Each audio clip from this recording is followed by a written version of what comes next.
Hola, buenos días a todos. Vamos a dar comienzo a la segunda mesa de enfermería. Bueno, en realidad la primera, porque la anterior ha sido compartida con los médicos. Es un placer para mí poder moderar esta mesa. Bueno, la voy a moderar junto con Isabel. Es una gran compañera y me hace mucha ilusión volver a compartirla con ella.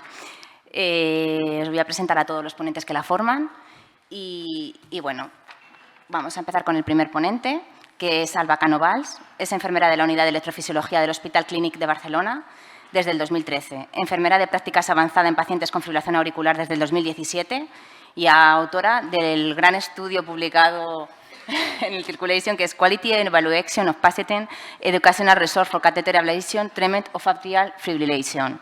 Es vocal del grupo de trabajo de las TIC de la EC. Y bueno, si la habéis escuchado, habéis venido a la primera mesa, es la segunda vez que la vamos a escuchar en el día de hoy. Bueno, muchas gracias por la presentación, gracias por invitarme a hablar de esto y bueno, sin más dilación voy a empezar. Yo voy a presentar el control del paciente con fibrilación auricular que va a someterse a una ablación de venas pulmonares. No tengo conflictos de interés y hablaremos un poco para hacer un esquema de lo que hablaremos, un poco contextualizar con la evidencia científica que hay hasta el momento y explicaré lo que hacemos, cómo nos organizamos nuestra consulta enfermera y los datos que tenemos hasta el momento y unas conclusiones. Como ya sabéis, las recomendaciones de las guías clínicas de FEA recomiendan el ABC Pathway, que es el manejo de la anticoagulación, de los síntomas y de las comorbilidades y factores de riesgo. Como veis, son tres piezas que están encajadas. Si una no funciona, las otras dos tampoco. O sea, el manejo tiene que ser de las tres ramas, integral. Y más específico, en la ablación por cateterismo de FEA, las guías recomiendan con un nivel de evidencia 1B la pérdida de peso y el control estricto de factores de riesgo para ver resultados a largo plazo después de la ablación en todos los pacientes. Estos factores de riesgo que debemos controlar son la hipertensión, la inactividad física, el síndrome de la apnea del sueño, hábitos tóxicos como el consumo de alcohol o fumar, las dislipemias, la obesidad y la diabetes. Todo ello se maneja a través de un equipo multidisciplinar, donde uno de los papeles importantes de la enfermera es la transversalidad que tiene al manejar un poquito de cada cosa. Tiene que saber un poco de cada especialidad para poder gestionar bien las interconsultas y ser el vínculo entre primaria y hospitalaria. Un estudio realizado recientemente donde se realizaba una intervención educativa en los pacientes antes y después de la ablación mostró que mejoraba la calidad de vida y la carga de síntomas de los pacientes y reducía las rehospitalizaciones, aunque sin significación estadística. Y esta intervención educativa era una entrevista estructurada. Esta entrevista estructurada se trata de discutir conjuntamente con el paciente una serie de puntos para informarlo, educarlo, resolver dudas y trabajar la enfermedad entre todos. Hablamos de qué es la fibrilación auricular, sus factores de riesgo, cómo manejar los síntomas, cuáles son los objetivos de los tratamientos, en qué es la ablación y qué esperar de ella, qué puede hacer el paciente para mejorar los resultados de la ablación y hablar sobre la modificación de estilos de vida saludables. Más que nada, implicarlo en el proceso, que si él no colabora a largo plazo, la ablación no le va a servir de nada. Y discutir con el paciente riesgo-beneficio de realizar esta técnica. que previamente lo tendría que haber hecho también el médico, pero lo recordamos. Entonces, lo que realizamos en la consulta es esta entrevista estructurada. Aparte, entregamos un soporte informativo de lo que le explicamos, que hemos diseñado un folleto. Y aparte, entregamos el teléfono busca de la enfermera y un correo electrónico por si surgen dudas o algún reto a resolver durante el proceso de postablación. También explicamos controlamos las complicaciones después de la ablación, realizamos un seguimiento de los factores de riesgo de cada paciente y hacemos un soporte psicosocial al paciente o cuidadores o a la familia, porque ya sabéis que sobre todo las FAs sintomáticas y los procesos quirúrgicos tienen un gran impacto en la calidad de vida, en ansiedad o depresión. ¿Cómo nos organizamos? Pues una vez el médico ha filtrado los pacientes que vienen a hacerse una ablación, les visitamos un mes antes de la ablación aproximadamente para realizar todo lo que hemos dicho anteriormente. También hacemos una visita preanestésica. Vigilamos que la adherencia terapéutica en cuanto a antiarrítmicos y anticoagulación, cómo manejar la anticoagulación periablación. Revisamos las pruebas complementarias, revisamos los factores de riesgo y damos soporte. Después de la ablación, pues controlamos las complicaciones que hayan podido salir. Hacemos un electro para controlar que no haya recaído en FA, revisamos la adherencia terapéutica, derivamos al especialista según lo que hayamos detectado de complicación o factores de riesgo y, sobre todo, empoderamos al paciente explicándole cómo manejar los síntomas si aparecen, el periodo de blanking, cómo tomar el pill in the pocket, cómo tomarse el pulso en caso de FA sintomáticas o si disponen de Cardia o algunos otros dispositivos para la detección, pues cómo gestionar las recurrencias y también el insistir en el impacto de los factores de riesgo en el buen pronóstico de la ablación. Después el médico los visita a los 3 meses y si todo está bien les da la alta, pero nosotras los seguimos visitando a los 6 meses y a los 12 meses, pero siempre tenemos el cardiólogo visitando al lado por cualquier duda o complicación. Revisamos la resonancia magnética cardíaca y los holters y si detectamos cualquier cosa, pues tenemos el equipo médico cerca para acabar de completar el tratamiento.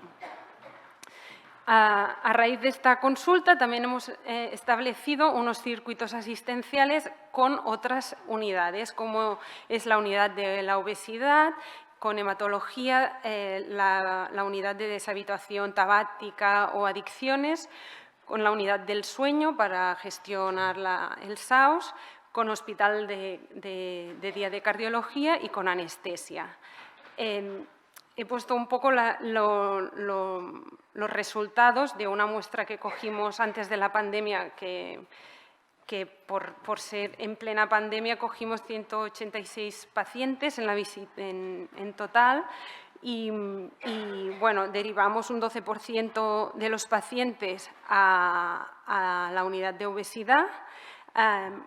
Realizamos interconsulta en neumología a un 18% de los pacientes. Realizamos un 6% de los pacientes habían recurrido a FA y los derivamos para cardioversión. Y actualmente en mi unidad, desde hace un año, ya se realizan las ablaciones con el soporte del equipo de anestesia, pero en el periodo de la muestra era la enfermera la que filtraba, la que triaba, hacía el triaje entre la sedación realizada por enfermera con el cardiólogo o con soporte del equipo de anestesia.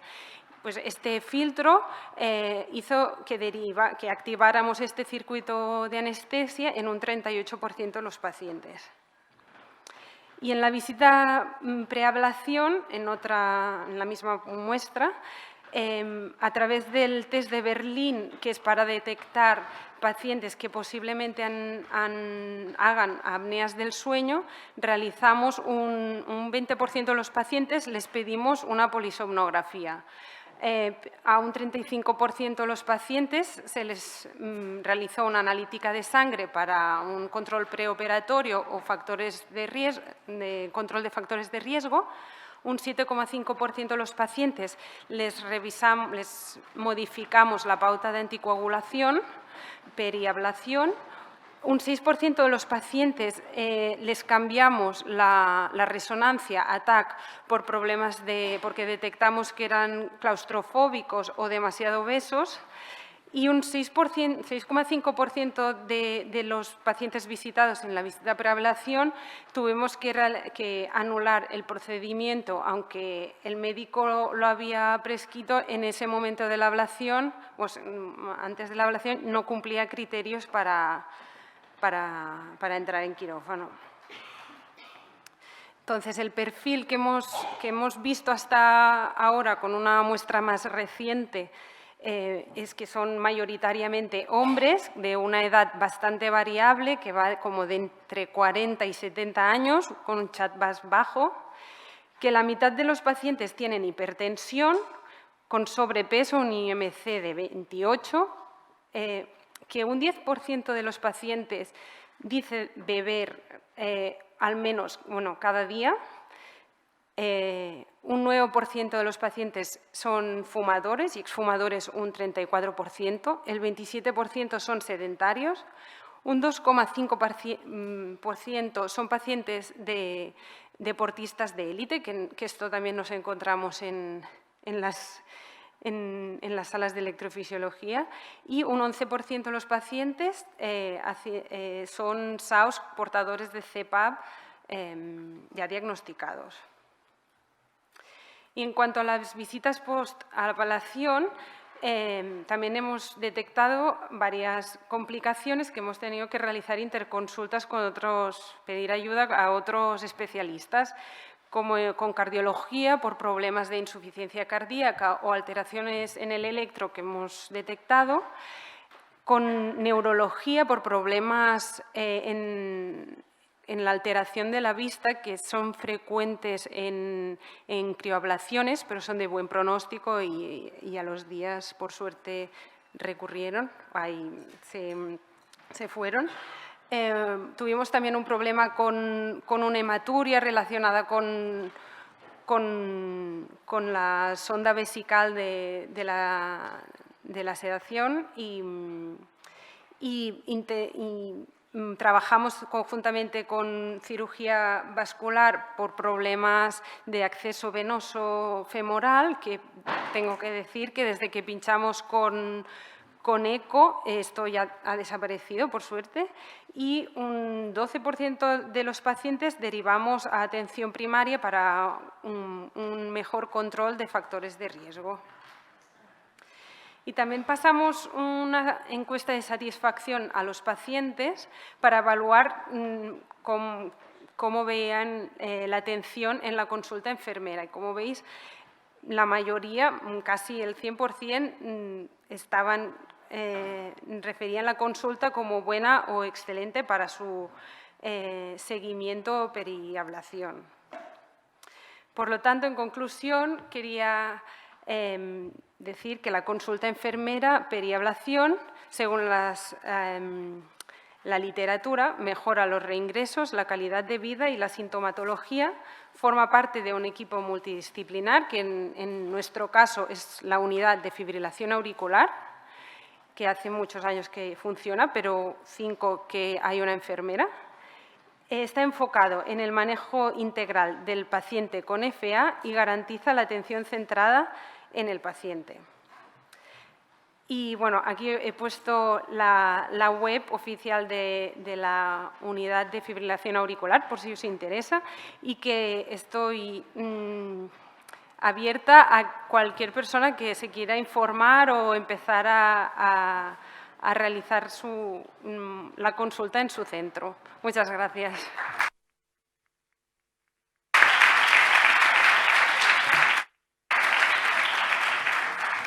Gracias, Alba. Excelente presentación. Seguro que vas a tener un montón de gente que te va a contactar. A continuación, Mercè Fontanals nos presenta la enfermera de arritmias educando a pacientes, familia y otros profesionales. Mercè es enfermera especialista en arritmias en el Hospital de Bellvitge con 27 años de trayectoria, enfermera siempre muy involucrada en el trabajo de la EC, fue también vocal de nuestro grupo y sigue colaborando muy activamente con nosotros. Sin lugar a dudas, Mercè es una enfermera muy referente para nosotros. Bueno, muchas gracias a la organización por estar aquí una vez más y además de manera presencial, ya lo echábamos a faltar. Y gracias a todos vosotros por estar aquí. Algunos ya nos conocemos y nos hace sentir como más en familia también. Bueno, al grano. Empezaremos diciendo, el tema que me plantearon, en principio, parecía muy apetitoso, muy fácil, la educación. Pero claro, cuando empiezas a trabajar te das cuenta de que cómo vas a poder explicar en 15 minutos toda una experiencia acumulada durante muchos años, no solo por tu formación, sino por el feedback que has ido haciendo a través de los pacientes y de otros profesionales como vosotros. Pues no es fácil. Entonces, bueno, se me ocurrió plantear la educación como sinónimo de empoderamiento. Empoderamiento, pues, para el paciente, para la familia. Cuando hablo de familia, no hablo de la familia directa, sanguínea, sino de las personas que conviven día a día con el paciente. Y de otros profesionales. Pueden ser profesionales de enfermería, profesionales médicos, cualquier profesional que tenga contacto con el paciente durante todo el proceso. Porque todo esto, el empoderamiento favorece, está demostrado que favorece una mayor participación en el autocuidado. ¿Qué es el empoderamiento? Pues nada más que la adquisición de poder e independencia para mejorar el afrontamiento a cualquier cambio de nuestra vida.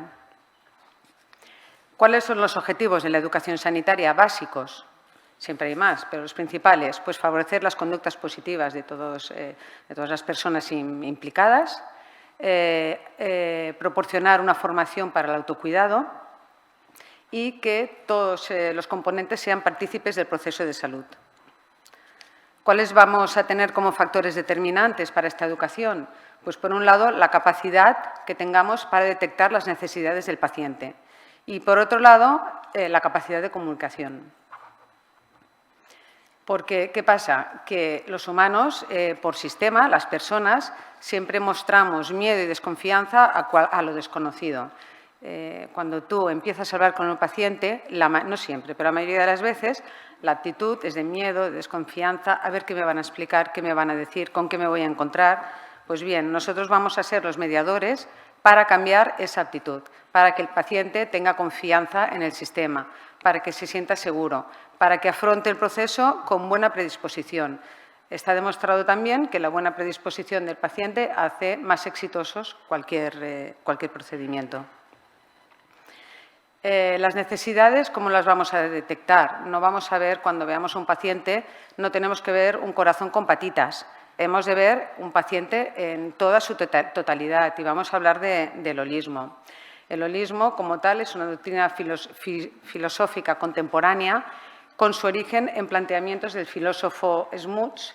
Es un filósofo sudafricano, pero no olvidemos que Aristóteles ya nos hablaba del holismo cuando decía que el todo es mayor que la suma de sus partes. Es una afirmación metafísica, ya va más allá de la física. Con lo cual, detectaremos necesidades físicas en función del género, de la edad, de las limitaciones físicas del paciente, etcétera. Hay un montón que vosotros sabéis. Emocionales, la predisposición para afrontar la enfermedad, su entorno emocional familiar. Sociales, pues factores económicos, actividades laborales.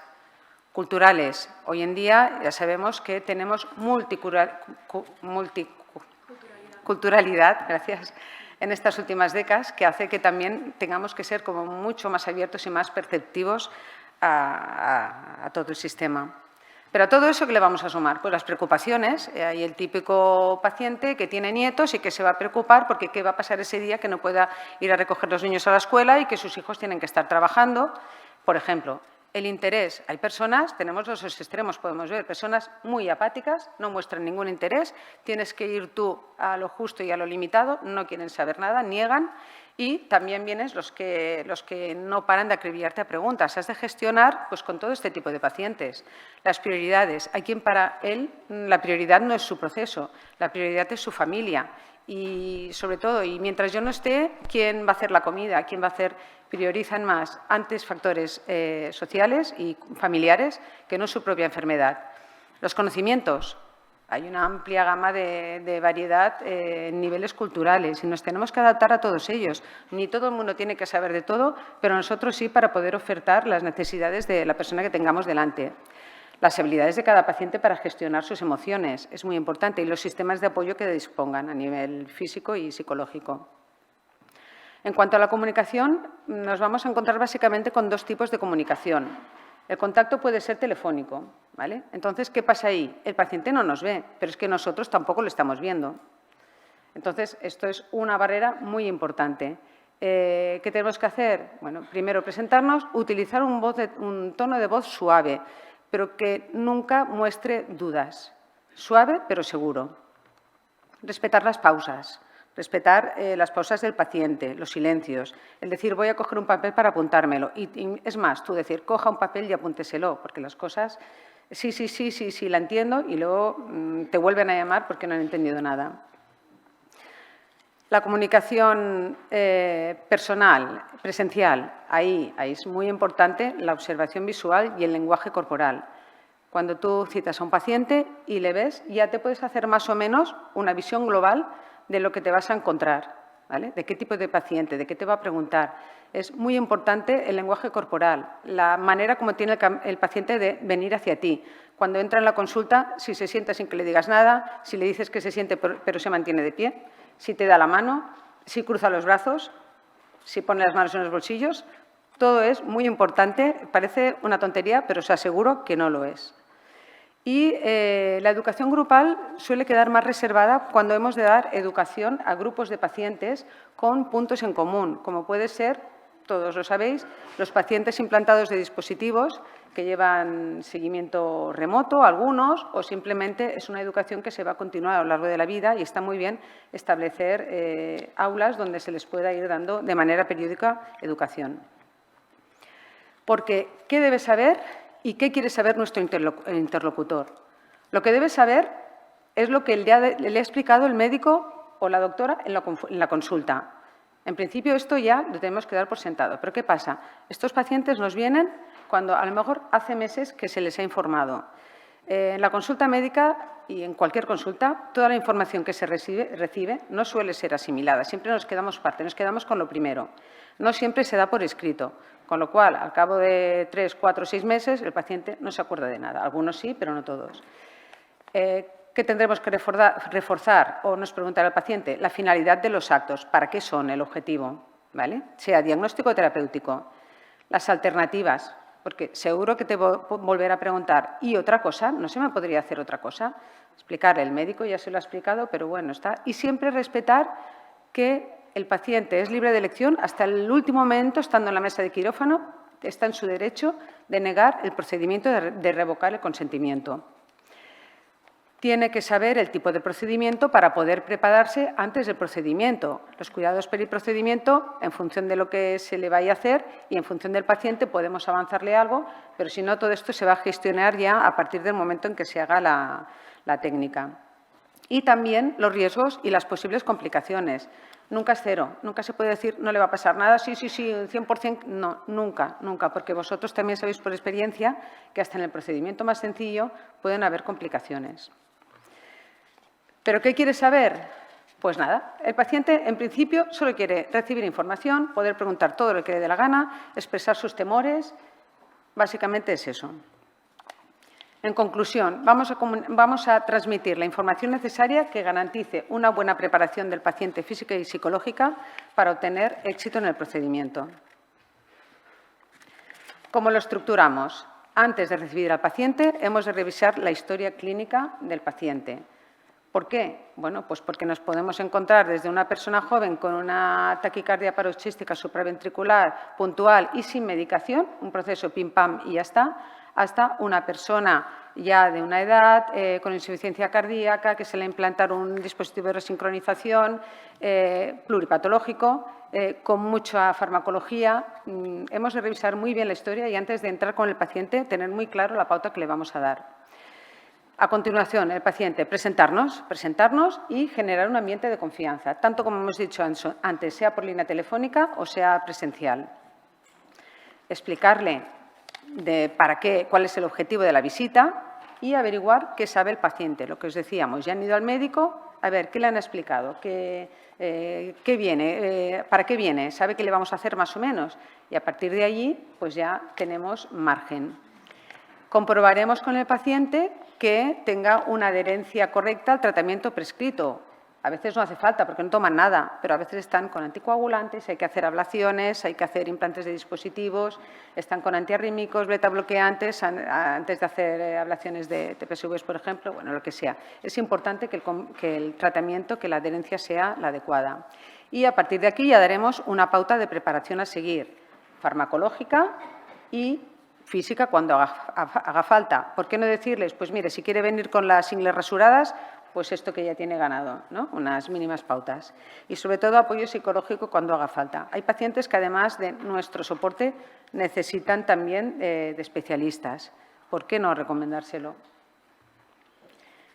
Y ahora ya vamos a concretar un poquito más. Las preparaciones según procedimiento, claro, es que, como os decía, tenemos procedimientos muy diversos, desde los que no son nada agresivos. Bueno, no voy a indicar nada porque lo estáis viendo todos, como son las basculaciones, como son los test farmacológicos, las cardioversiones, incluso los implantes de Holter subcutáneos. Ya sabéis que actualmente son inyectables, una técnica mínimamente agresiva, y ya nos vamos a las ablaciones y a los implantes de todos tipos de dispositivos. Son técnicas muy diversas, seguro que me he dejado algunas, muchas, y además los pacientes también son muy diversos. Lo que tenemos, básicamente, en todos los procedimientos, la información a transmitir, aparte de todo lo que hemos explicado, son los ayunos de 6-8 horas, eso según protocolo de cada hospital.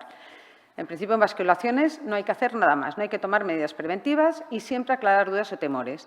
El primer punto y el tercero no lo voy a volver a repetir porque siempre va a ser lo mismo. En las cardioversiones es prácticamente igual, pero allí sí, comprobar que la adherencia al tratamiento anticoagulante sea la correcta. En los anticoagulantes antivitamina K, sobre todo control de los últimos INRs, por encima de 2. Y nosotros, en concreto, el mismo día antes de la cardioversión, pedimos otro INR para comprobar que sea el adecuado. Cuando no está bien, si está por debajo o si está muy pasado, siempre consulta médica y a ver, porque a veces con un 1,9 se hacen las cardioversiones o con un 4 también se hacen, pero siempre consulta médica ante cualquier duda. Y en los otros tipos de anticoagulantes, el X, Pradax, Alixiana, etc., en todos estos, comprobar que la pauta sea hecha correctamente el último mes, las últimas 4 semanas, que no haya suspendido ninguna dosis. Y además, asegurarnos y modificar un pelín el horario, si es conveniente, para que durante la cardioversión el paciente esté protegido por el efecto del fármaco. Siempre se le explicará al paciente el por qué, siempre. Hay que razonar con el paciente que todo esto es para su seguridad y para correr los mínimos riesgos. En cuanto al implante del Holter subcutáneo, simplemente tener en cuenta si toma anticoagulantes o doble antiagregación, según qué paciente, pues a lo mejor, y según por la indicación, podremos suspender alguna dosis previa. Esto también, hay centros que no suspenden nada y centros que sí que suspenden alguna dosis.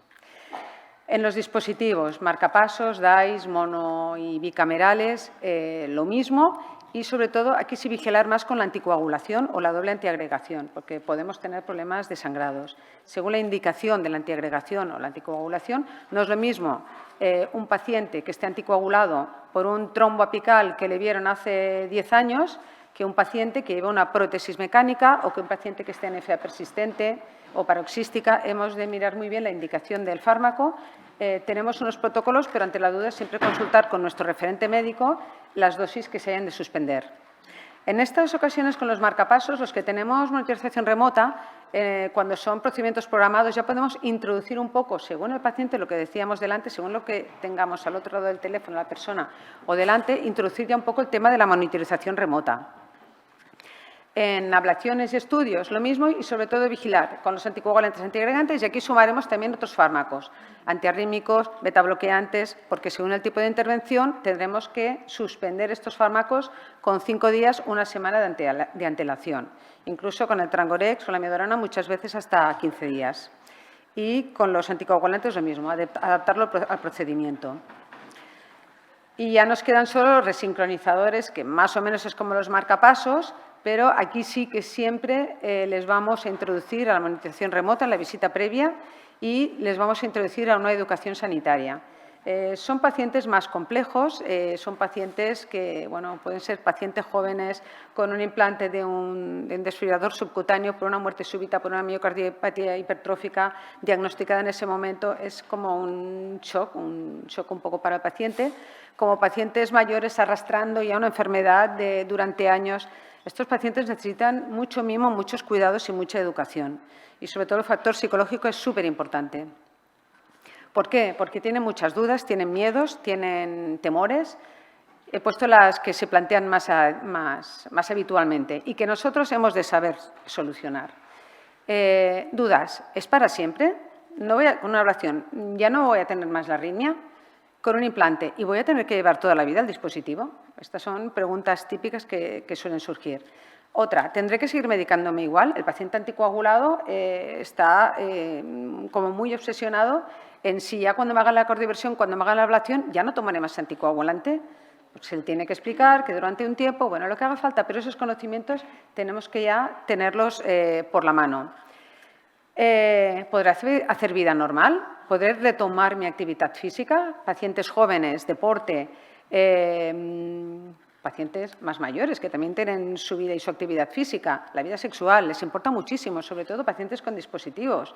La duda de si su pareja va a tener una descarga. Son preguntas y a veces no te las hacen, pero las tienes que ir captando tú y facilitar el terreno, dar confianza para que él pueda exponer todas estas dudas. No siempre las tienen, pero tú las estás viendo que las tienen, aunque no te las digan.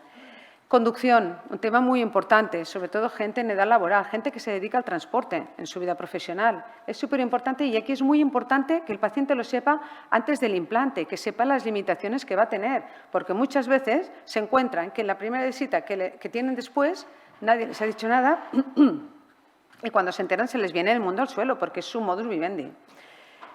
Y se ha de reconducir este tema y se ha de explicar antes del implante, en este caso, no después del implante. Y los miedos y temores, también, las dos preguntas típicas. ¿Y qué hago si me vuelve a dar la arritmia? Que me pongo muy malito, ¿qué hago? ¿Y si tengo una descarga? ¿Qué tengo que hacer? Esas dos preguntas, supongo que todos las tenéis, son las más frecuentes. Hay muchísimas más, pero si no ya no acabaríamos. Y ya por último, por penúltimo, cada vez que viene el paciente a la consulta hemos de incidir en fomentar el autocuidado y la vida cardiosaludable. ¿Cómo? Pues a través de la dieta mediterránea, explicando que está comprobado y demostrado que es la dieta más cardiosaludable y la tenemos así. Aquí estamos en un país con dieta mediterránea por todas partes. La actividad física, cada uno en su grado. No todo el mundo va a hacer maratones, ni tiene por qué hacerlas, porque tampoco creo que sea demasiado bueno para la salud, eso es una opinión personal, pero sí mantener una actividad física lo más normal posible según las limitaciones. La adherencia al tratamiento es muy importante, siempre hacer hincapié en el tratamiento médico, no saltarse las tomas y, en caso de dudas, siempre consultar con un profesional, no con el vecino o no hacer lo que a mí me parezca. El seguimiento de las consultas médicas, importante, no saltarse las consultas médicas. Todas son importantes, la de enfermería, la del dispositivo, la del médico, todas. Y en caso de no poder acudir, siempre informar que se ha de llamar, se ha de avisar, porque hay mucha lista de espera, simplemente. Y el apoyo psicológico, que no nos puede faltar nunca, porque enfermeras y ahora no quiero invadir el terreno de la psicología si hay algún psicólogo, ¿no? Pero yo creo que la experiencia también nos da puntos y aprendemos a actuar un poco en esta parte. Y esta sí que es la última, la comunicación con los otros profesionales. Siempre ha de haber una línea de contacto abierta con otros profesionales, enfermeros, médicos, otros centros. ¿Por qué? Pues por lo que os explicaba antes, porque no todo el mundo tiene que saber de todo. El paciente nos puede venir de unidades que no tengan nada que ver con nuestras tareas y podemos derivarlos a centros sociosanitarios, a otras unidades pues que tampoco. Y para eso tenemos un teléfono, tenemos el mail y tenemos el contacto personal si hace falta, porque no hemos de olvidar nunca que la empatía ha de ser con todo el mundo, con el paciente y entre nosotros mismos. Y nada más, y muchas gracias a todos.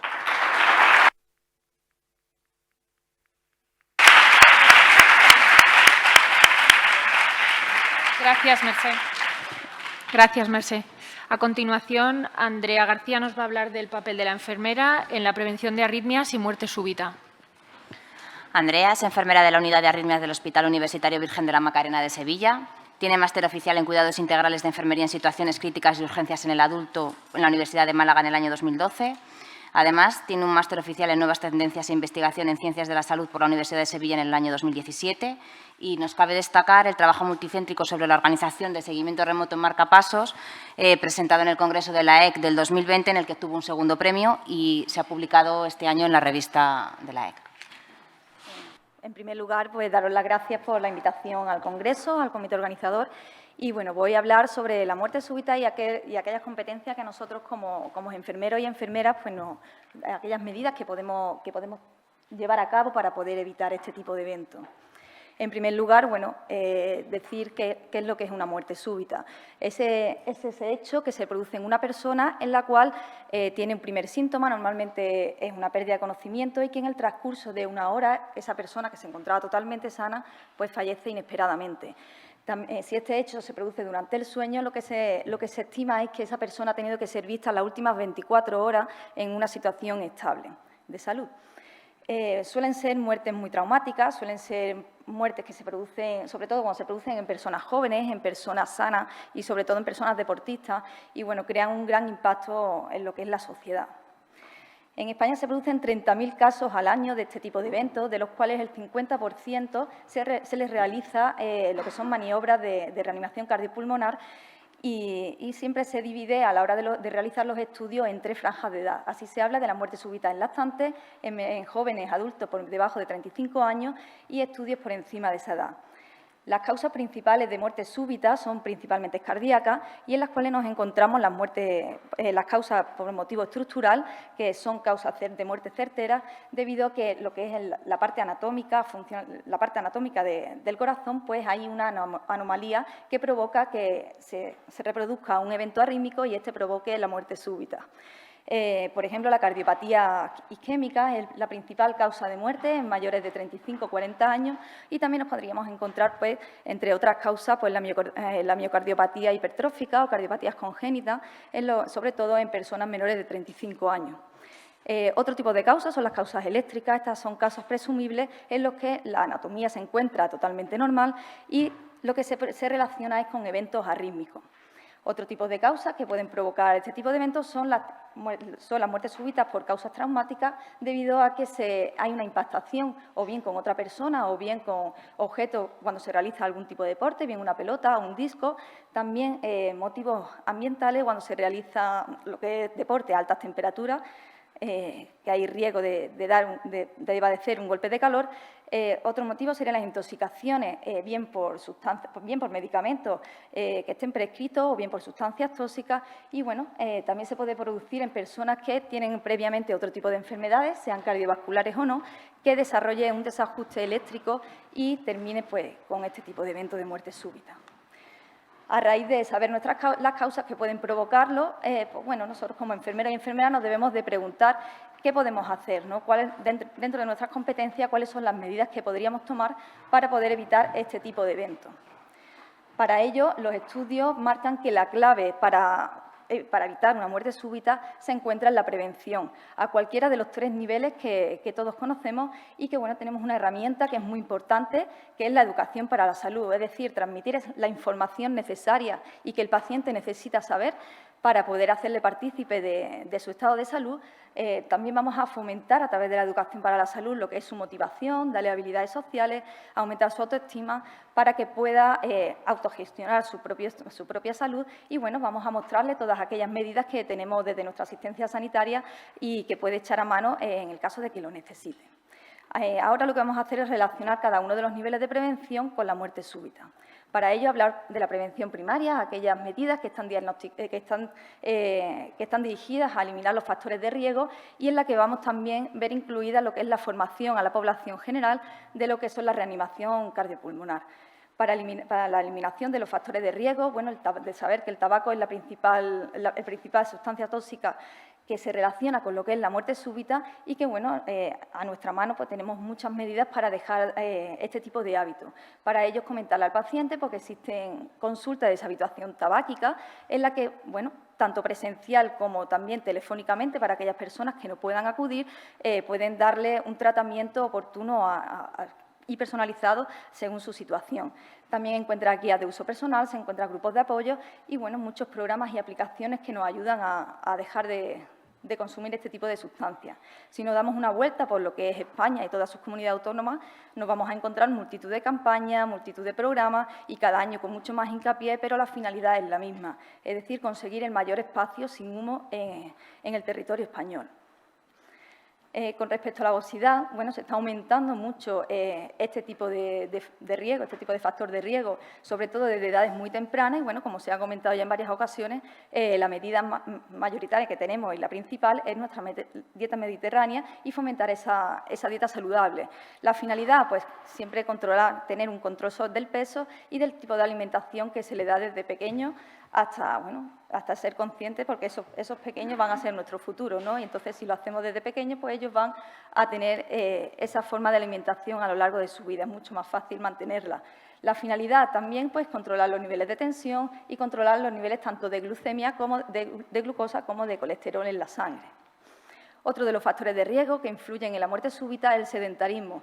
Bueno, pues los estudios todos marcan que el ejercicio físico moderado, hacerlo de una manera regular, pues tiene múltiples beneficios. Aumenta la autoestima, disminuye el estrés, disminuye los estados depresivos, incluso disminuye los números de accidentes laborales.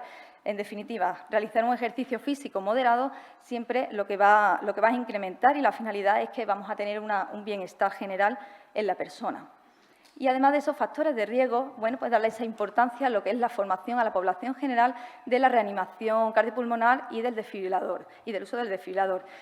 Cánova, en una carta al editor publicada en la revista española de cardiología en 2018, pues él resalta que desde nuestra competencia profesional en general, no sanitaria, no solamente los enfermeros, sino a cualquier nivel, debemos de ampliar lo que es la cadena de supervivencia que todos conocemos, a lo que es el ciclo de la supervivencia.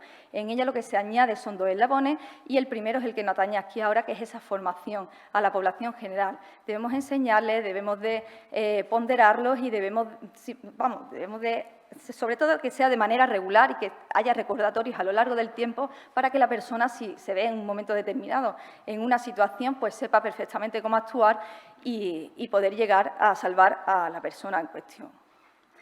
En España existe lo que es el mapa de cardioprotección, lo que nos dice es dónde vamos a encontrar esos desfibriladores, el número de desfibriladores que hay en cada comunidad autónoma. En España, bueno, en los últimos estudios estiman que hay 2 desfibriladores por cada 10.000 habitantes y, bueno, siempre debe de haber mayor número en aquellos lugares donde hay mucho más concurrencia de personas. Y para saber dónde está el desfibrilador más cercano, ya ayer nos explicaron lo que es la aplicación Ariadna. No voy a entrar en ello, pero, bueno, saber que nos podemos encontrar los desfibriladores tanto en puntos fijos, sobre todo en centros comerciales, en centros deportivos, incluso en las propias vías públicas, y también hay lugares donde los cuerpos de seguridad los llevan en sus coches. Simplemente es una manera rápida de poder llevarlo a un punto de interés para poder atender a la persona. Bueno, yo aquí también iba a comentar, ¿no?, que ayer nos lo dejó muy claro Sonia y es fantástico, ¿no?, esos estudios que se están realizando en lo que hay que fomentar este tipo de educación desde lo que son los centros educativos y desde los niños, desde los más pequeños. Hay estudios que dicen que los niños, con que sepan comprobar, sepan dónde tienen que llamar y sepan comprimir de la manera que pueden llegar a ser grandes salvadores de vida. Con respecto a la prevención secundaria, bueno, lo que se intenta es abarcar dentro, tanto desde el primer eslabón como la atención primaria, como también en la atención hospitalaria, y aquí se deben incluir los centros deportivos, ya que van dirigidas a los deportistas de alto rendimiento y, bueno, y a los familiares de víctimas que hayan padecido muerte súbita. En primer lugar, bueno, cada país, cada lugar tiene su propia forma de hacer las cosas, no hay mucha disparidad a la hora de la bibliografía, pero bueno, en primer lugar, el electrocardiograma es aquella prueba, que es una técnica sencilla que se debería de realizar por la gran información que nos muestra. Aunque es verdad que hay mucha controversia en los estudios en las que dice si se debe de incluir o no dentro de lo que son las consultas rutinarias de pediatría. Hay estudios que dicen que implantarla pues, sería muy beneficioso para poder diagnosticar precozmente cardiopatías en las personas, como poder ver el riesgo que tienen de padecer una muerte súbita. Pero es cierto que bueno, hay otros estudios que dicen que en los que han hecho cribados masivos, en los que realmente no hay nada positivo, es decir, que dan muchos falsos positivos, tienen un gran coste y bueno, realmente no hay ninguna evidencia, nada que diga que realmente se deba de incluir en lo que son las consultas de pediatría. Lo que sí está claro que a las personas que hacen deporte de alto rendimiento sí hay que realizarles las indicaciones, los marcan así una serie de pruebas. Entre ellos, empezar siempre con un buen anamnesis, en la cual también se debe de incluir lo que es un electrocardiograma para ver su ritmo cardíaco y lo que es si hay alguna alteración, y que se debe de complementar con un estudio ecocardiográfico, debido a que son las dos pruebas más útiles, las que se podría diagnosticar precozmente si tiene riesgo de padecer una muerte súbita. Y a ello también añadirle lo que es una ergometría, una prueba de esfuerzo, para ver si se le diagnostica algún tipo de arritmia en la que pueda incluirse algún tipo de tratamiento para ello. Cuando hablamos de familiares de víctimas de muerte súbita cardíaca, además de todas estas pruebas que hemos hablado anteriormente, también se le debe de incluir lo que es una prueba genética. Y hay casos, una vez que se derivan a las consultas de cardiopatías familiares, se les realiza antes de fármaco para ver si tienen algún tipo de alteración eléctrica, como son, por ejemplo, el síndrome de Brugada, o realizar el test de adrenalina para ver cutelargo.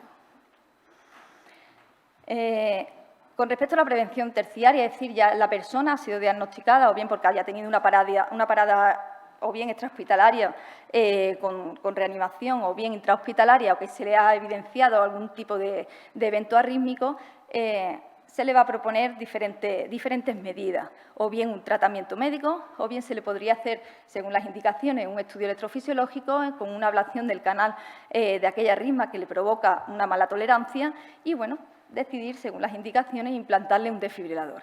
Sea cual sea cualquiera de estas medidas, nosotros como personal enfermero lo que nos vamos a concentrar es en darle conocimiento, ¿no? Darle esa información tanto a la persona como a la familia, tanto al paciente como a la familia, debido a que una persona que está bien informada pues siempre va a autogestionar mucho mejor su situación y, bueno, evidentemente darle todas aquellas precauciones que debe de tomar a partir de ahora debido a la implantación del dispositivo.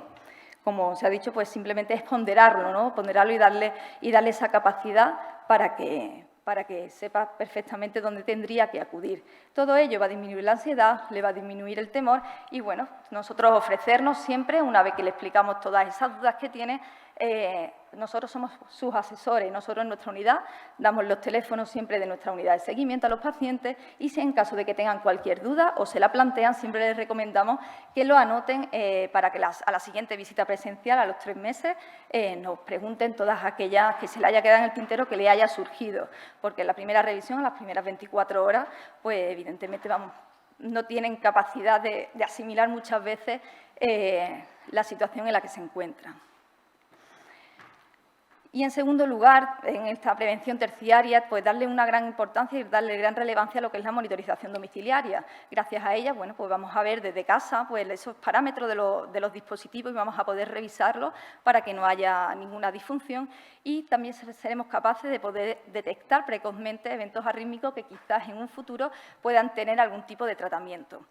Resaltar pues que la actividad de las consultas de monitorización domiciliaria recae fundamentalmente en lo que son el papel de enfermería, tenemos un papel muy importante, tenemos una gran responsabilidad y tenemos que formarnos a ello, bueno, y así se ha quedado reflejado en el estudio que publicamos el año pasado en la revista de la Asociación Enfermería de Cardiología. Por último, os traigo 2 casos, simplemente para ver esa importancia de la monitorización. En este caso, una mujer de 57 años con una cardiopatía isquémica crónica, tiene una enfermedad renal crónica en la que está con tratamiento de hemodiálisis y sufre una parada cardiorrespiratoria durante una de las sesiones.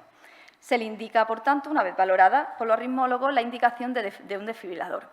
Desde que lo tiene implantado, pues esta señora ha tenido 6 eventos, de los cuales de ellos 5 ha precisado descarga por parte del dispositivo, y el último, que fue, ella tuvo una sesión de hemodiálisis, tuvo un síncope, ingresa en urgencia y tras ser valorada por nosotros y los arritmólogos, se le decide iniciar un tratamiento médico con amiodarona. Eso fue después de la última que tuvo en febrero de este año.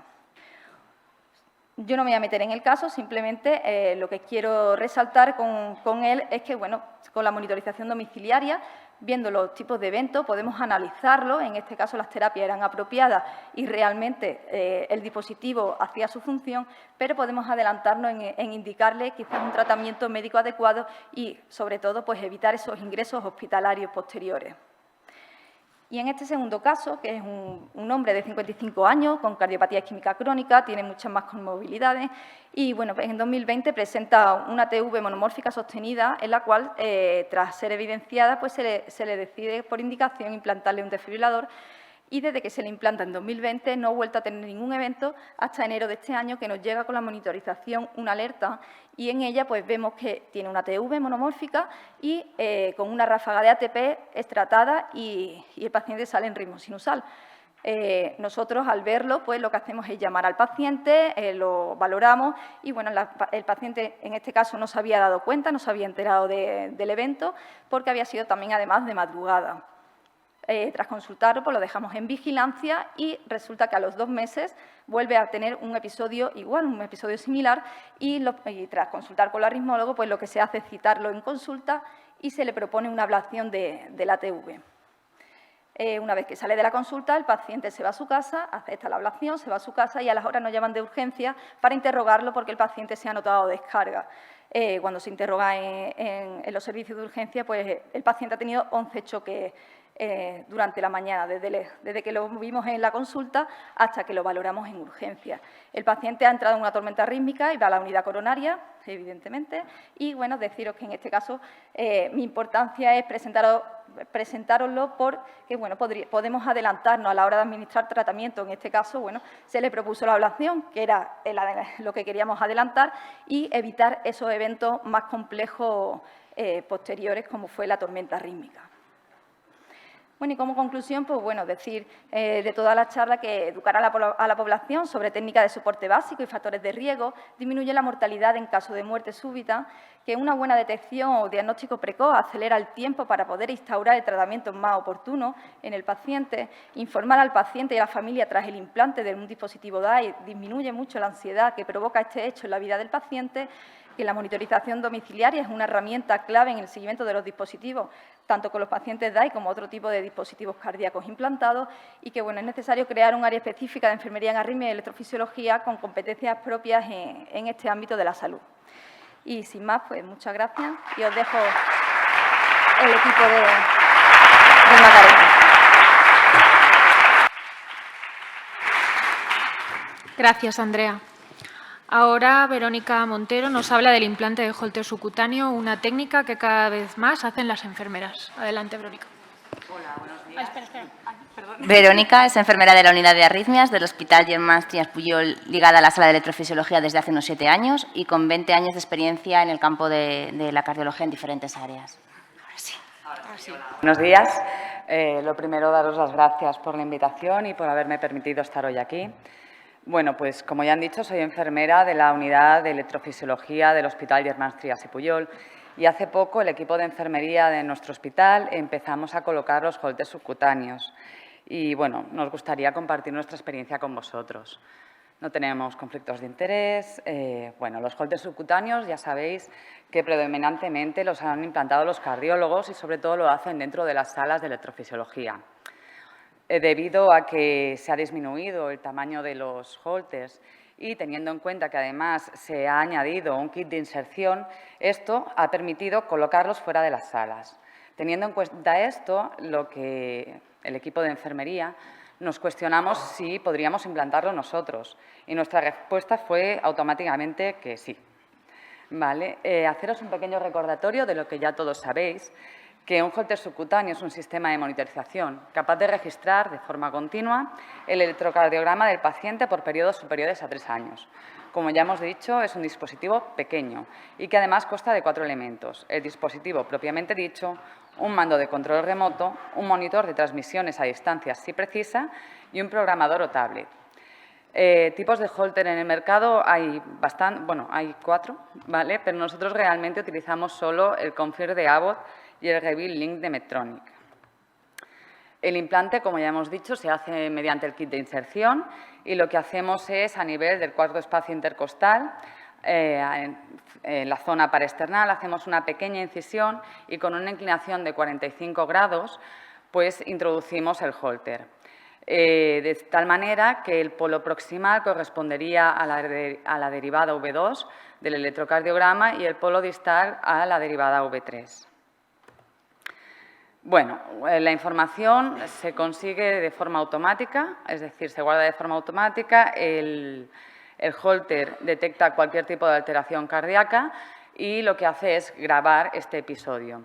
O también podemos obtener esta información mediante la activación del holter por parte del paciente desde el exterior, es decir, el paciente tiene cualquier tipo de sintomatología y lo que hace es iniciar una grabación.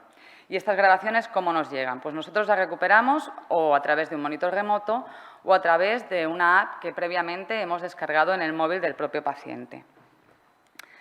Las guías europeas nos recomiendan colocar holters subcutáneos, un resumen porque esto es enorme, en pacientes con síncopes recurrentes de origen desconocido, también en pacientes que, teniendo un alto riesgo y se le ha hecho una evaluación integral, pues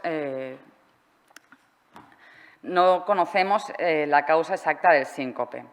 Después tenemos que también nos lo recomiendan colocar en pacientes con sospecha de síncopes reflejos, con una frecuencia elevada, en pacientes con caídas inexplicables y también en pacientes que tienen epilepsia y, a pesar de estar en tratamiento, este no está siendo efectivo.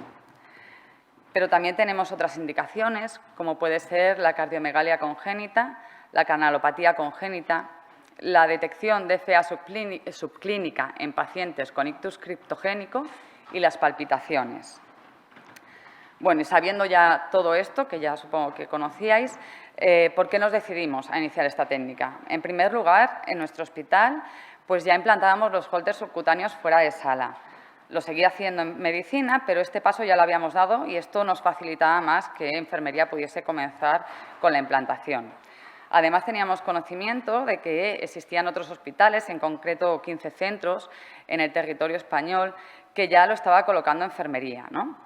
Y después de hacer una búsqueda bibliográfica, pues también nos encontramos con un artículo publicado en 2019, del cual extrajimos que era una técnica que tenía pocas complicaciones, que además era un procedimiento seguro y que reportaba un ahorro económico aproximadamente del 40%, ya que el sueldo de enfermería es bastante más bajo que el de medicina. Y además nos permitía también una redistribución de los recursos humanos. Es decir, mientras las enfermeras estamos colocando fuera de la sala el holter, pues los médicos pueden estar dentro de la sala realizando procedimientos más complejos. Además de un estudio multicentro publicado en el 2016, extrajimos que no era necesaria la antibioterapia pre-procedimiento, preimplantación. Con lo cual, a esto le unimos el hecho de que no necesitábamos una analítica previa y decidimos prescindir de la colocación de un catéter venoso periférico. Esto también hacía que la técnica pues, fuese aún más sencilla. También nos gustaría resaltar que en octubre de 2021 iniciamos una consulta de enfermería de seguimiento remoto. Si tenemos en cuenta que colocábamos el dispositivo, teníamos un control de las curas posteriores y además hacíamos un seguimiento a largo plazo de estos dispositivos, pues estábamos en el camino de fomentar el rol autónomo de las enfermeras. ¿Y qué hemos necesitado para iniciar esta implantación por parte de enfermería? Pues lo primero que necesitábamos era el beneplácito tanto de medicina como de nuestra supervisión. Y la verdad es que esto lo conseguimos sin ningún tipo de problema, o sea, sin ningún palo en las ruedas. Después, como ya hemos dicho, nos documentamos de experiencias previas. Además, obtuvimos formación por parte de casas comerciales y desarrollamos tanto un protocolo como un documento para la distribución de las cargas de trabajo. Bueno, de los dos primeros puntos ya está hablado y la formación que recibimos por parte de las casas comerciales, en primer caso por Medtronic, fue dividida en dos fases. Una primera fase en la cual queríamos obtener conocimientos de inserción y activación del dispositivo, también sobre la señal de detección y la resolución de incidencias por detección inadecuada. También obteníamos conocimientos de programación de algoritmos de detención según el motivo de implantación y sobre cómo dar el alta del paciente en el sistema de seguimiento remoto. Tenía una parte teórica y una parte práctica en la cual se hacía la inserción en cinco pacientes y posteriormente hacíamos un examen también práctico. Después, en la segunda fase, ya nos centrábamos más en lo que era el conocimiento sobre el control remoto del servicio CareLink, ¿vale? Obteníamos conocimientos sobre resolución de problemas, tanto de sobresensado como de infrasensado, como de conectividad y otros que puedan aparecer, y también cómo hacer una gestión adecuada de los informes que nos iban llegando. Y, por su parte, Abbott dividió la formación en 4 fases. Una primera fase, que era teórica, que nos daba conocimientos sobre cómo es el dispositivo y los diferentes algoritmos, tanto de FA, de taquicardia o de bradicardia. Una segunda fase, que ya era una fase práctica en pieles artificiales, ¿vale? Y que también aprendíamos a cómo configurar y activar el Confirm RX. En la tercera fase hacíamos ya implantes reales, pero realmente lo que hacíamos era asistir a implantes reales hechos por un personal experto, ¿vale? Y ya en la cuarta fase sí que iniciábamos nosotros la implantación en pacientes reales.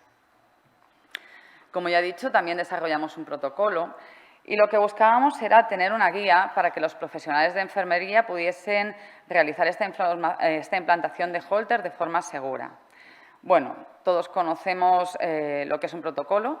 Yo a destacar es que en el preprocedimiento para nosotros era muy importante informar al paciente de que la persona que le va a poner este dispositivo es una persona del equipo de enfermería, es un profesional del equipo de enfermería, ¿vale? En el protocolo, pues, hacemos una descripción del proceso quirúrgico y de la técnica de implantación y también hacemos mucho hincapié en el postprocedimiento, la educación sanitaria sobre las curas y, además, damos información sobre cómo vamos a recibir la información y el tratamiento que vamos a hacer de esta información que recibimos. Nosotros entregamos un tríptico informativo que hemos desarrollado, ¿vale? Y hacemos mucho hincapié en que nuestra consulta de enfermería es una consulta de control, es decir, que nosotros vamos a recibir seguramente la información de cualquier evento que pueda tener el paciente al día siguiente.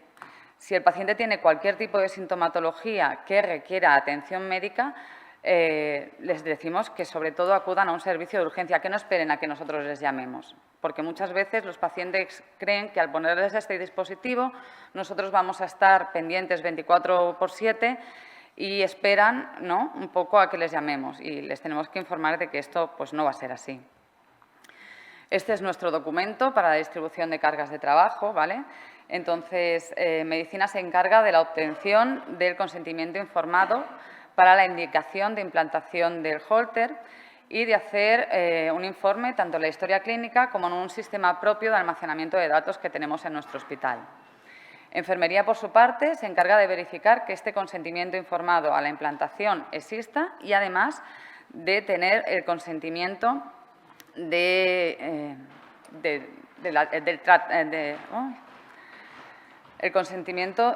para tratar los datos que nos van a llegar del paciente. Hacemos la inserción del dispositivo, damos el alta al paciente en las diferentes webs, ¿vale? Y hacemos una educación sanitaria y un registro de la actividad. ¿Y cuáles han sido nuestros resultados? Pues mira, desde el 15 de noviembre de 2021 que empezamos, hemos puesto un total de 21 dispositivos en pacientes con edades comprendidas entre los 43 y los 87 años. La distribución por sexo es mayoritariamente hombres, en un 62%, y en un 38% mujeres. Teníamos 4 pacientes antiagregados con aspirina y 2 antiagregados con clopidogrel. Y también teníamos un paciente anticoagulado con Xarelto y otro anticoagulado con Sintrom. Las complicaciones que hemos encontrado han sido que hemos necesitado reprogramar 2 Holters por infrasensado, que uno de nuestros pacientes presentó sangrado por el punto de inserción y precisó un punto de sutura, porque normalmente el cierre lo hacemos únicamente con Steri-Strips. Y sí que es cierto que este paciente coincidía con que era el paciente anticoagulado con Xarelto. Y una recolocación por dolor, ¿vale? Si os paráis a mirar y hacéis 2 cálculos, veréis que tenemos una tasa de complicaciones que hoy por hoy puede parecer alta, pero sí que es cierto que nuestra N es todavía bajita y que además estamos incluyendo los pacientes de la curva de aprendizaje, con lo cual yo creo que mejoraremos. Seguro.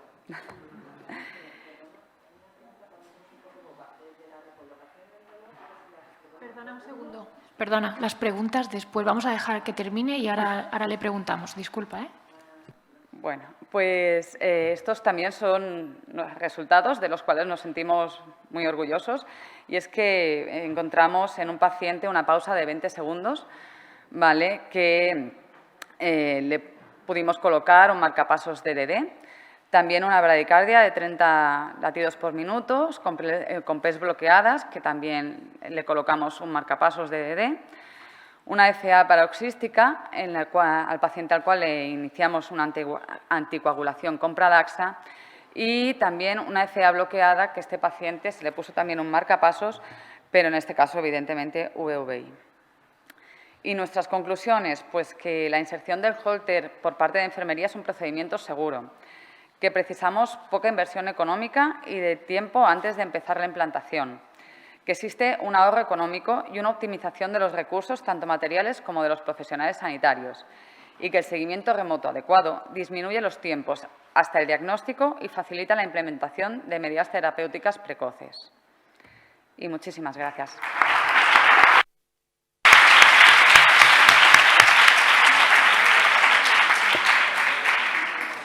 Gracias, Verónica, y gracias a las 4 ponentes. Creo que esta ha sido... Perdona. Estaréis de acuerdo en que esta ha sido una mesa muy completa en la que se han tratado temas fundamentales como la educación y como la prevención, que forman parte de nuestro ADN como enfermeras, que a veces ocupan poco espacio en nuestra práctica diaria, y otros temas, pues, como las consultas especializadas lideradas por enfermería, como nos ha presentado Alba, y las técnicas que vamos asumiendo, nuestras nuevas competencias. Seguro que tenéis muchas preguntas. Vamos a dar paso ahora a las preguntas y después nosotras también queremos hacer alguna, si os parece bien. Así que esta persona que ha preguntado, podéis empezar.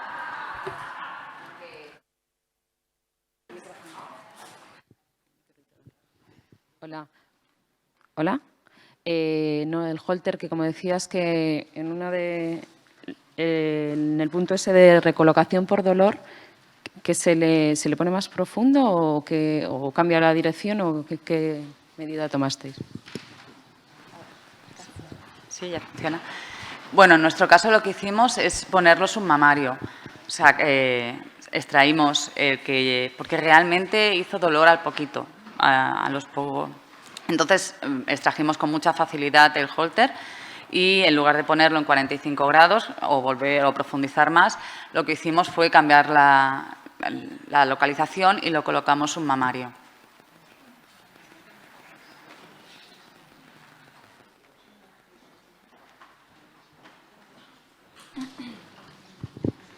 Bueno, enhorabuena a todas las ponentes porque han sido unas presentaciones estupendas y mi pregunta va para Alba. Me gustaría que explicara un poquito cómo tenéis estructurada la consulta. Si la pasáis todos los días, cuántos pacientes veis, con qué personal de enfermería contáis, qué área de población abarcáis, un poquito saber cómo la tenéis estructurada. Porque sí que es verdad que pacientes de fibrilación auricular, bueno, y yo creo que en todas las grandes áreas hospitalarias debería de existir una unidad de fibrilación auricular, tal como se están haciendo procedimientos a este tipo de pacientes. Entonces, me parece interesantísimo y me gustaría que explicaras un poquito cómo está estructurada la consulta. Vale, gracias. Pues actualmente visitamos solo los martes y son visitas presenciales. Las primeras visitas estamos media hora y las de seguimiento las tenemos programadas de 15 minutos.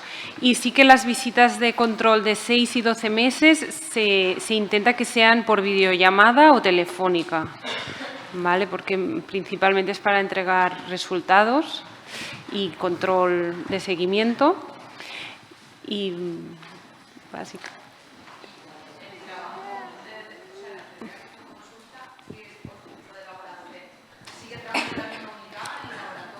Sí, en principio el resto de la semana estoy en quirófano o en el laboratorio de arritmias y los martes sí que hay un hueco para… No hay consulta de desfibriladores y entonces hacemos la visita de FEAM. O sea, que es el personal de la misma unidad. Sí, las mismas enfermeras de electrofisio que… Muy bien. Que tenemos la consulta, que normalmente hacemos las visitas de desfibriladores, pues queda liberada ese día para las de FEAM. Muy bien, gracias.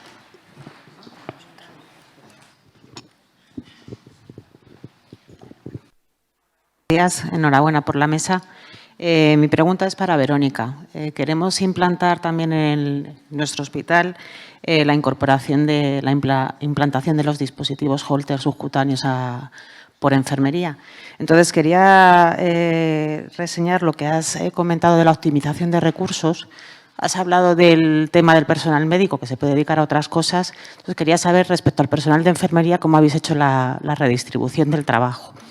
Otra pregunta sería, ¿dónde realizáis la implantación del dispositivo? Y el seguimiento, si lo hacéis también vosotras o se hace en una consulta específica de dispositivos. Gracias. No sé si me voy a acordar de las tres, pero si no me las vas recordando. Pues mira, nosotros, los dispositivos, tenemos un hospital de día, ¿vale? En este hospital de día, bueno, somos 3 enfermeras en electrofisiología, 2 en sala y una que va a hospital de día y vamos rotando, ¿vale? Entonces, cuando estamos en hospital de día nos encargamos de colocar los dispositivos que estén programados. Esto es como lo hacemos. Si una de nosotras tiene fiesta, pues salimos de la sala para ponerlo. La redistribución de enfermería, básicamente, sí que es cierto que es que nos ha aumentado el trabajo, pero bueno, es una forma de ir mejorando nuestro papel, porque si no, al principio asumes un poco más de trabajo y esperamos que en un futuro pues esto nos reporte quizás una compañera más que pueda trabajar en electrofisiología, ¿no? La siguiente, perdóname.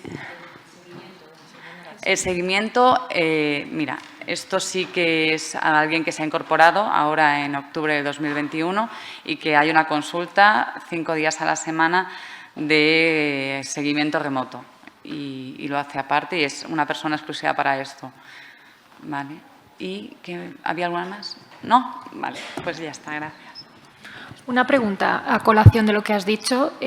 Has contado en tu ponencia el tema de las complicaciones que evidentemente en cualquier curva de aprendizaje todos tenemos, aunque no las queremos. ¿Cómo las gestionáis como enfermera implantadora? Pues la verdad es que cuesta un poco, porque si además, bueno, si se distribuye entre las que vamos colocando, pues, bueno, cada uno dice, bueno, he tenido un fallito, ¿no? Pero si al igual se centra más en alguno de las personas, pues fastidia, supongo, un poco más. Pero realmente creemos que lo podemos hacer y que las complicaciones que hemos tenido no son tan graves, por decirlo de alguna manera, ¿no? Sin menospreciar las complicaciones. Pero bueno, hacer que un paciente venga para reprogramarle un marcapasos, un Holter por infrasensado, no nos parece una repercusión grave en la salud del paciente. Al que le tuvieron que dar el punto de sutura fue, bueno, antes de irse incluso a casa, o sea, que es que tampoco es que tuviera que venir y tuviera un sangrado muy profuso. Y sí que es cierto que el del dolor quizás es la complicación más grave que hemos encontrado, pero bueno, que la recolocación también fue muy simple. O sea que no creemos que las complicaciones encontradas hasta ahora nos hagan pensar que no es una técnica segura. Yo quiero puntualizar que vuestras complicaciones no han sido excesivas y que en mi centro se han recolocado por dolor, se han tenido que dar puntos por sangrado y se han tenido que volver otra vez por infrasensados, volver a citar en la consulta para reprogramarlo. Quiero decir, eso entra dentro de lo normal. No porque seamos enfermeras, nuestras complicaciones son diferentes a las que puedan tener ellos. Exacto, es lo que iba a decir, que ellos también han tenido sus complicaciones con la curva de aprendizaje. No somos distintos. Sí, hola, buenos días. Bueno, felicidades a todas por la mesa, ha sido un placer escucharos. Más que una pregunta era un comentario para Andrea, porque yo me dedico únicamente a la pediatría. O sea, yo trabajo en un hospital pediátrico y hacemos mucho test farmacológico, estudios electrofisiológicos para prevención o diagnósticos de síndromes asociados a muerte súbita. Cuando has hablado del electrocardiograma, de implementar el electrocardiograma en el seguimiento del niño, ¿no? En la consulta del pediatra, estoy totalmente de acuerdo, es una prueba que, sobre todo en lactantes, tiene muy poca sensibilidad, ¿no? Nosotros hicimos un estudio haciendo electrocardiogramas a todos los neonatos que nacían y la inmensa mayoría tenía un QT largo, que luego al cabo de una semana se recuperaba y no tenían ningún síndrome de QT largo, ¿no? Lo hemos visto también en Brugadas, en hijos de Brugadas que hacemos test farmacológicos. Hemos hecho test de Ashmalina, que es más sensible que la flecainida, a lactantes y nos han dado test negativos. Y ese test lo hemos repetido en la adolescencia y es positivo. Igual nos ha pasado con los electrocardiogramas, electros totalmente normales durante la adolescencia, se han hecho positivos para Brugada. Entonces, yo sí que considero, o siempre he pensado, que debería incluirse en el programa de seguimiento un electrocardiograma, pero en la adolescencia. No sabemos que el corazón, el electrocardiograma, desde niño hasta adulto va cambiando un montón, sobre todo la parte de la repolarización, ¿no? De inversión de ondas T, positivación. Así que yo no sé si piensas lo mismo, pero yo creo que es una prueba que has dicho que puede ser, que puede aumentar el gasto, pero yo creo que es una prueba súper barata. 10 electrodos, un trozo de papel, o ni papel, un PDF. O sea, yo creo que sí se debería implementar el electrocardiograma en hacer electrocardiogramas masivos en la adolescencia, a los 14, 16 años. Era solo esto, para añadir un comentario. Estoy de acuerdo totalmente contigo. Yo creo que también se debería de implantar, pero es cierto que cuando empecé a ver bibliografía, a leer la literatura, no hay ningún consenso, no hay nada y hay muchos tipos de estudios, se han hecho muchos estudios masivos, incluso algunos con 100.000 adolescentes. Y uno de ellos es donde estuve viendo el tema de lo del gasto, porque bueno, realmente es una técnica que bueno, hacemos y si lo haces de manera rutinaria realmente no nos lleva mucho tiempo.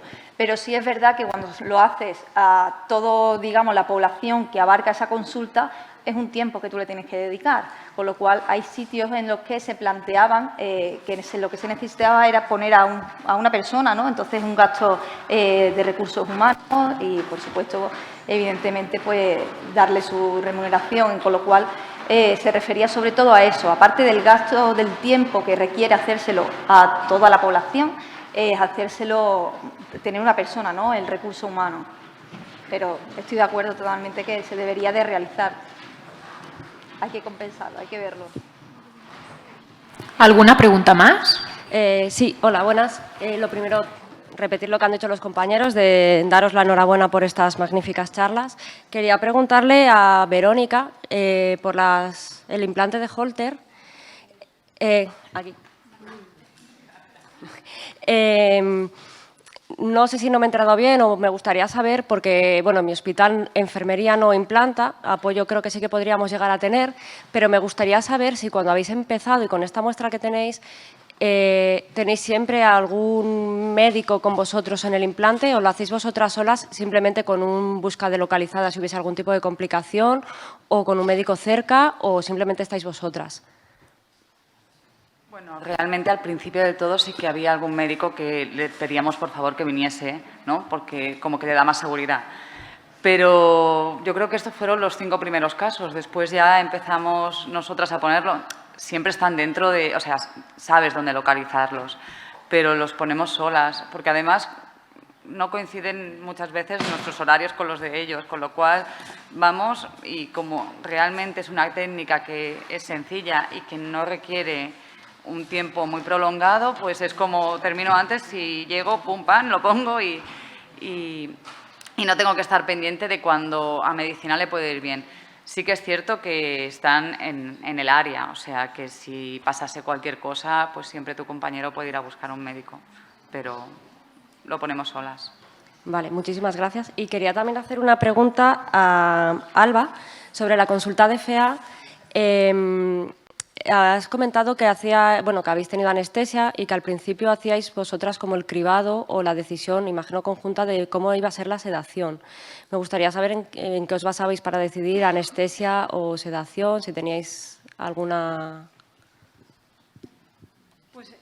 Con el equipo de cardiólogos, intervencionistas y anestesias se establecieron unos criterios que si cumplía uno de ellos ya lo derivábamos, ya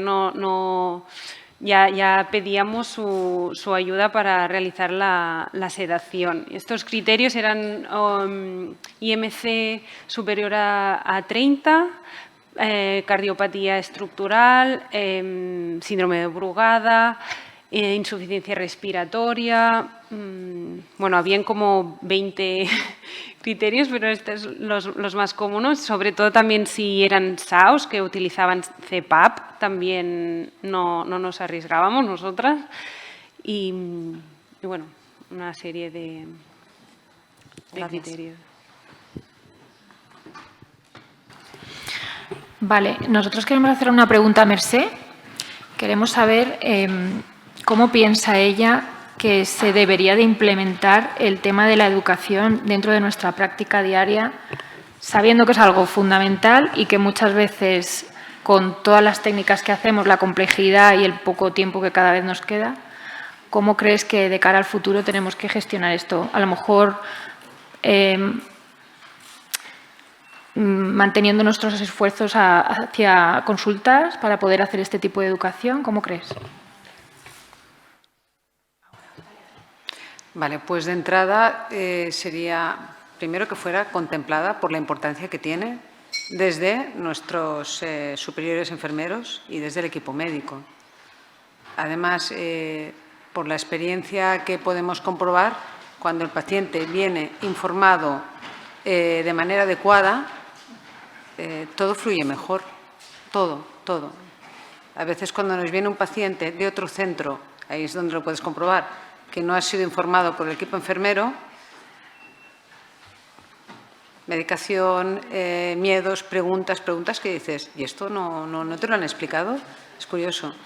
Debería haber un tiempo, debería haber en todos los sitios una consulta de enfermería, aunque fuera, no hace falta estar toda la semana, pero dedicar unas franjas horarias para poder hablar con los pacientes programados antes de los procedimientos y unas franjas horarias para poder dedicarlos a hablar después de los procedimientos.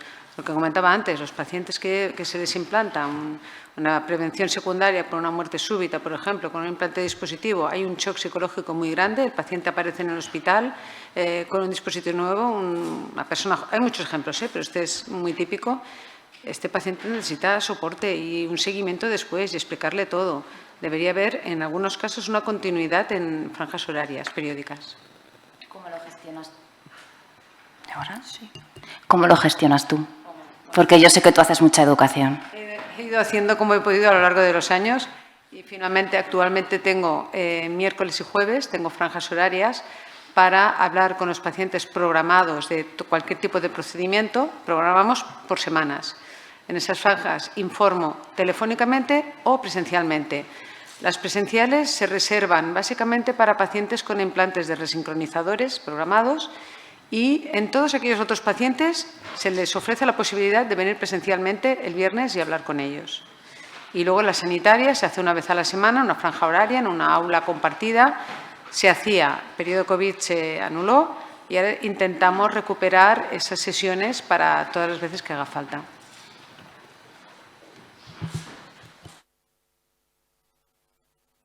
Una pregunta a Alba y una pregunta a Mercé. Alba, has dicho que hay gente que en esa consulta detectáis que no está preparada para la ablación.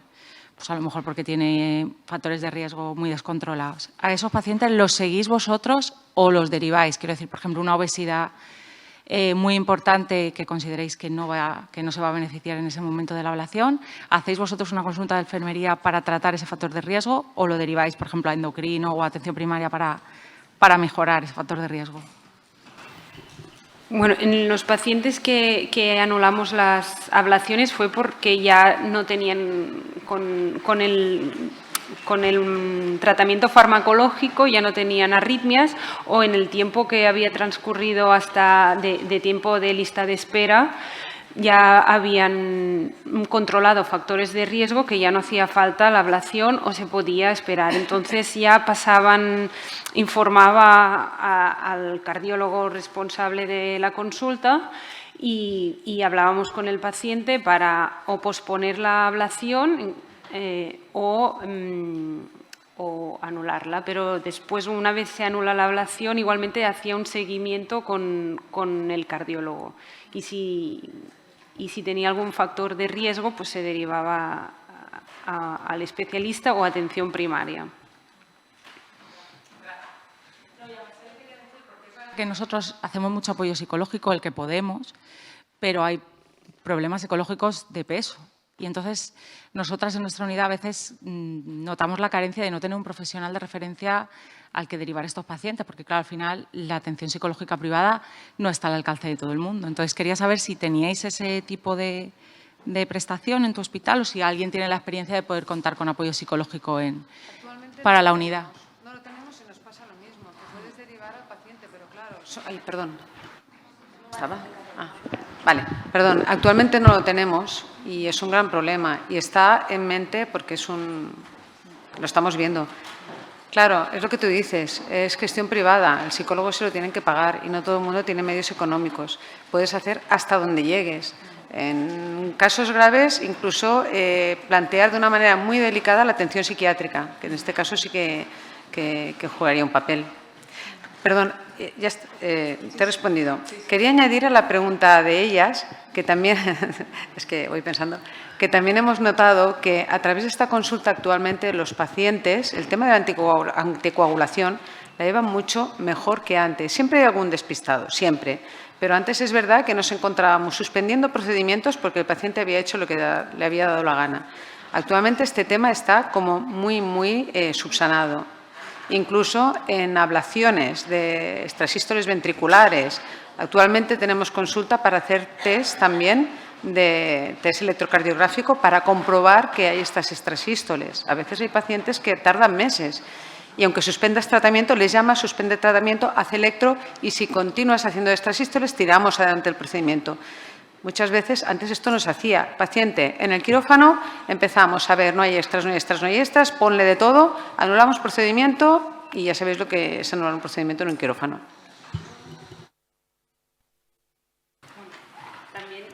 También hemos anulado pacientes por este mismo problema, porque no llegan bien anticoagulados y no han hecho bien la pauta, no les han informado cómo hacerlo o lo que sea, y también en la consulta nos hemos encontrado en tener que suspenderlo al menos un mes antes de la ablación, porque antes nos encontrábamos con este problema de suspenderlos justo el mismo día.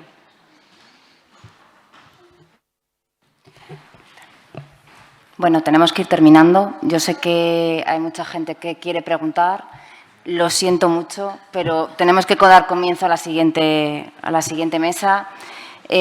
Seguro que podéis preguntarlas los que queráis.